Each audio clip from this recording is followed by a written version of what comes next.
It's not nice to know that you have a spouse at home. I mean, you have a husband or your wife, and then you at some point you fear, especially when you hear the sound of your spouse coming, your heart skips like another problem is Yes. coming. Like this man has come again, this woman has come again. You know.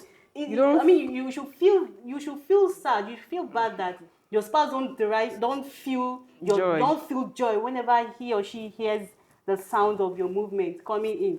He should feel happy. She should feel happy that, oh, the love of my life is coming.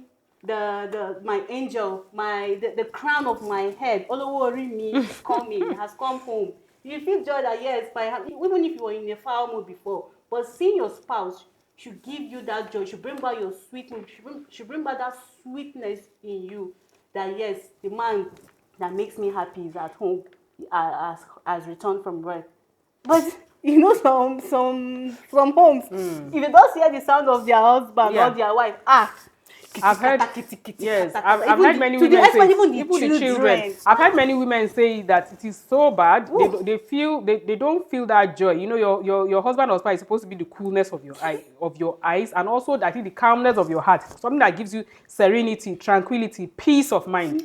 But when the opposite is the case, when you are in an unhealthy marriage or relationship, there is that, you know, agitation, anxiety. Yeah. You know, I had a friend who just came out of a toxic marriage, and she was just talking about the kind of heart, the way her heart beats so fast whenever he's around.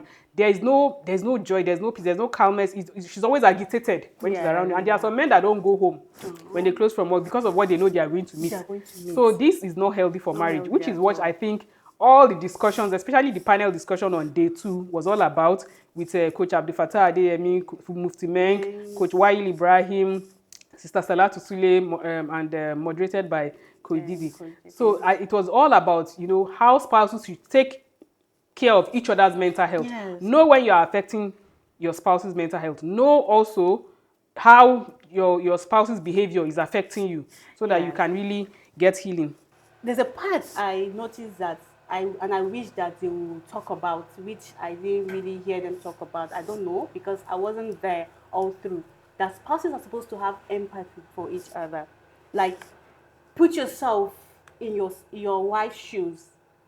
Like, if I were in this woman's shoes and this is happening to me, how will I feel? If I were in this man's shoes and this is happening, or I'm feeling this way, how would it feel like? Then I think when there's that empathy between, when there's that empathy in you between couples, I think they tend to understand each other more and work on whatever lapses or whatever, please help me. Yes. Whatever this thing they need to do to make sure to understand each other, to get each other, to carry each other along. Put yourself in the other person's shoes. Yes, being so nonchalant. We have to be intentional. Yes. As Coach Wahid was saying, you have to be intentional about knowing what is healthy and what is unhealthy for marriage. If your spouse is not thriving, is not doing well, you should be concerned about it.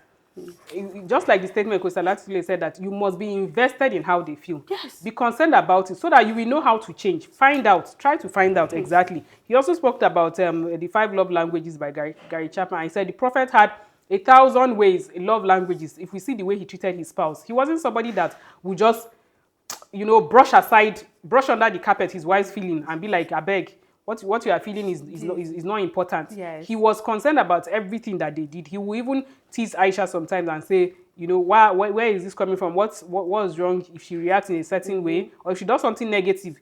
He will even be telling somebody else that don't mind your mothers, they were only being jealous. He didn't see it as if it was a crime that they were expressing their feelings.